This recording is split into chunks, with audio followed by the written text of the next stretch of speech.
Hello and welcome to Western Carolina Television. I'm Chandler Marlowe. And I am Hugh Janvier, and here's what you need to know for the month of March.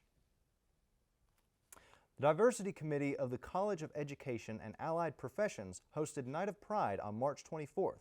The event was to provide LGBTQ+ community members with resources. We had our own reporter Nick Childs cover this event. Here's the story. The Diversity Committee of the College of Education and Allied Professions hosted Night of Pride Thursday, March 24th to encourage community and safety for members and allies of the LGBTQ+ community. It featured different resources for members of the community, including Silva Pride, Sexuality and Gender Alliance at Western, and ICA.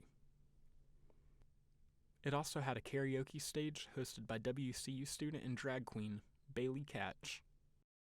It was a way for LGBTQ+ members to express themselves, feel the support of the community, and have fun while doing so. So Pride to me basically means having that visibility to kind of be out in the open and be who you want to be, no matter people's judgment. The biggest thing I think is visibility, and fun and education, honestly, the blending of those two. So that's what I think about Pride. Pride for me personally is beyond the cultural phenomenon of like collective community. I think it's more of an individual aspect where people can learn to be themselves, accept themselves, and express themselves within their own community.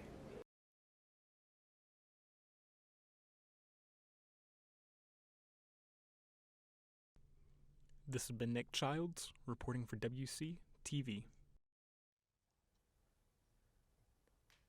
On March 23rd, the student-led organization Miracle opted to host a benefits concert. With this concert, all the benefits would go to Prismus Children's Hospital down in South Carolina. For the oh-so-low price of just $3, viewers can expect to hear very special performances from such talented voices such as Nikki Forbes, Zach Baker, Madison Schiarini, and more. Now, calling all Potterheads, if you know a thing or two about the Harry Potter franchise, come and test your wits at LMP's Harry Potter Trivia Night on April 7th at 6 or 8 p.m. in the UC Grand Room. Prizes will be awarded to winners, and RSVPs are currently open on WCU Engage for both sessions. Remember, don't let the muggles get you down.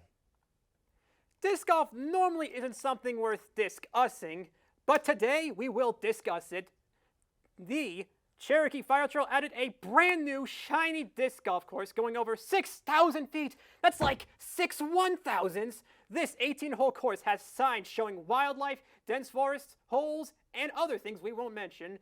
There is so much to enjoy if you are a new or seasoned player. This course opens up on March 11th. If you want to take me on, then hit me up later.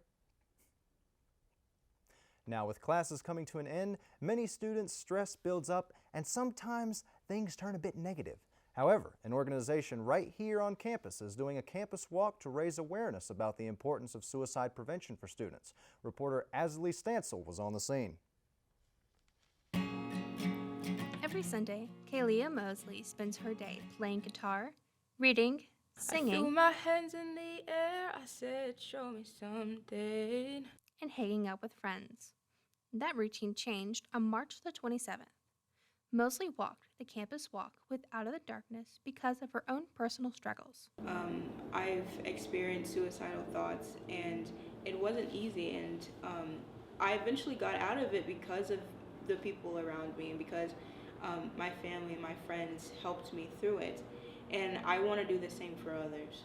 The campus walk happens once every year to help raise awareness about suicide prevention on campus. The walk raised over $8,633.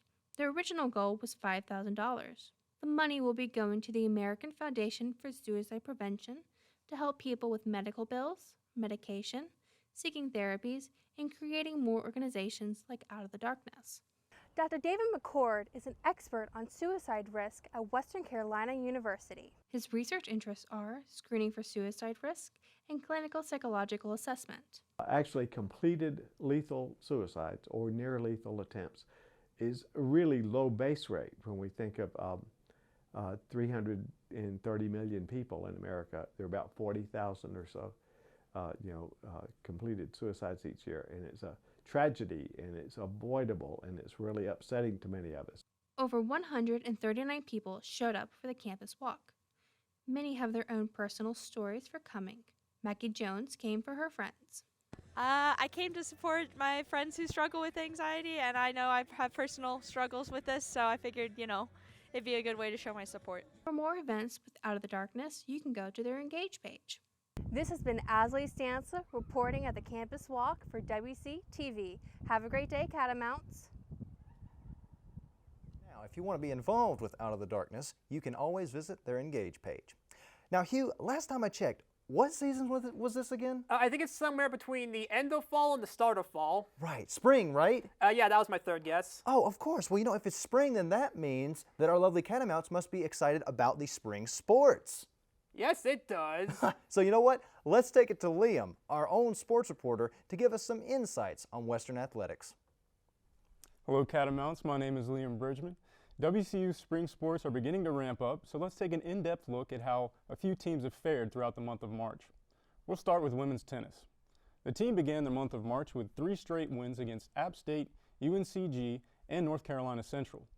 Following those wins, the women played in a very important match against the Chattanooga Mocs, their SoCon foes. Unfortunately, the women were unable to come out with a victory. The team has 4 SoCon matches remaining in their schedule. These last few matches will determine where the women end up in the SoCon Championship, which will also take place in April. Now to men's golf. The men participated in the Sea Palms Invitational, which took place in Georgia on March 4th and 5th. 19 schools and 103 golfers participated in the tournament.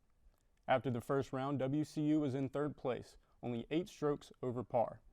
At the end of the second day, WCU finished in 9th place. Mangus Pedersen and Jake Peacock both tied for 13th at the end of the tournament. Peacock finished with 11 birdies, which was good enough for 3rd best out of the golfers. The men's SoCon Championship will be played late in April in Greensboro, Georgia. Women's golf has also found similar success in March. The women participated in a tournament in Charleston on March 7th and 8th. In the opening round of the tournament, the women took on the College of Coastal Georgia, winning 4-1. Then they took on Appalachian State in the winner's bracket, also defeating them 4-1. The championship match was played against Austin Peay State. WCU took home the victory 3-2. So congratulations to the women's golf team. That's a great accomplishment. The women's SoCon tournament will take place at the Barefoot Resort and Golf Course in Myrtle Beach, South Carolina on April 17th through the 19th. WC Track and Field has also been posting big wins. On February 26th and 27th, the team competed in the Indoor SoCon Championship. The men finished 2nd both days, while the women finished 5th on the 26th and 3rd on the 27th. The teams began their outdoor season on March 18th and 19th, where they traveled to Georgia Tech for the Yellow Jacket Invitational. Twins Javelle and Javon Brown finished 3rd and 4th in the men's triple jump. Javelle also finished 2nd in the long jump event. The women's team also had a good weekend in Georgia. Senior Michaela McIntyre finished 2nd in the triple jump and 5th in the 100-meter dash. The team's next competition will take place on April 7th through the 9th in Durham at the Duke Invitational. Well, that's going to do it for me in sports. Thank you for joining me, and remember to go out and support your Catamount athletics. Back to you guys. Something new we've been doing here at WCTV is our Silver Spotlight, where our field reporter Nick Childs checks out a local restaurant and gives us the scoop. Sadly, not the ice cream variety. Anyway, here's Nick with Charisma's Sourly Flavor Food Truck.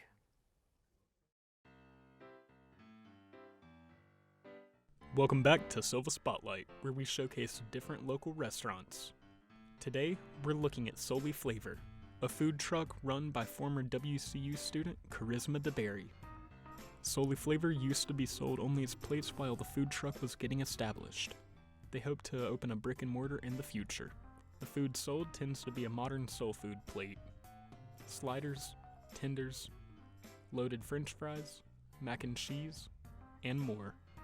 The food truck hops around the area, going to Arden, Asheville, or even just some of the apartments near campus.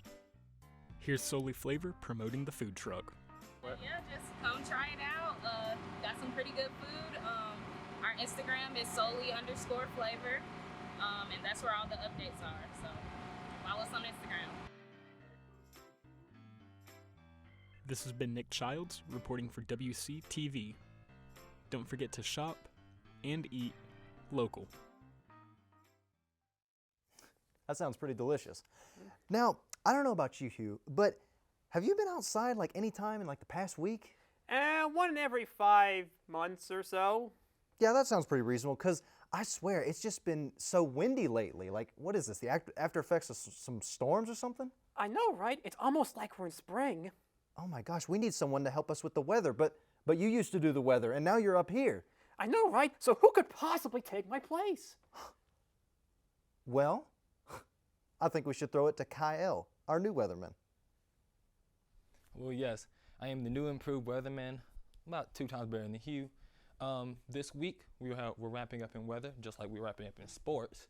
As you can see here, we have as low as 39 today, and as we keep going, we have as high as 58 and as low as 33 tomorrow. On Saturday, well, hope you brought your shorts, because we're going to 61, and then we're going to 64. You can go and move it. Tomorrow, we're going in depth. On Friday, it was going to feel like 60, even though it is only 52. And for most of the day, you're going to feel mostly a 50 degrees with a little bit of wind. You can move it. This is next week's weather forecast, a 5-day forecast from Monday through Friday. That's going to show you that most of the week, you're going to have a pretty nice, partly cloudy, little bit of sun, besides Thursday, where you're going to see a high of 61 and a low of 31. You'll see a little bit of scattered showers, a little bit of thunder, a little bit of rain. And on Friday, you'll see we get back to the partly cloudy as the rest of the whole week. Good. Thanks for that report, Kyle. He said there was rain. I got my helmet ready. Those clouds will never get me alive. You know, I was wondering about that helmet, but, well, I guess that just about does it for us here at WCTV. I'm Chandler Marlowe. And I'm Hugh Janvier. And stay true, Catamount Crew.